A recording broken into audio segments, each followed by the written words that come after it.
এখন 1টা বাজে যায় এরকম। আর এখন খাবার ইচ্ছা হয়েছে বার্গার। চলুন বার্গারটা বানিয়ে নিই আর আপনাদের সঙ্গে শেয়ার করি। চলুন চলুন চলুন। দেখুন কেমনভাবে শিখে নিচ্ছি। একটু হালকা সাথে করে নিলাম, তারপরে সস দিয়ে দিলাম আর ডিম ভেজে দিয়েছি।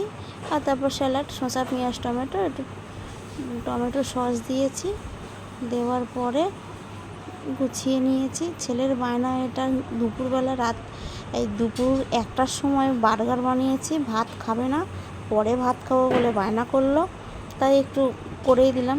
ঘরে সব কিছুই ছিল, একটু চিজও দিলাম যাতে ভালো লাগে। মাইক্রোওভেনে একটু গরম করে নিলাম যাতে চিজটা মেল্ট হয়ে যায়। বাচ্চা মানুষ খাবে আর খুব তাড়াতাড়ি বানানোও হয়ে গেল।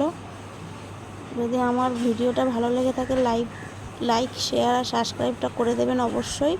আর পরের ভিডিওতেও দেখা হচ্ছে। আমার ছেলে খাচ্ছে, দেখুন, ওর তো খেয়ে খুব ভালো লেগেছে। ওকে বাই, পরের ভিডিওতে আবার দেখা হবে।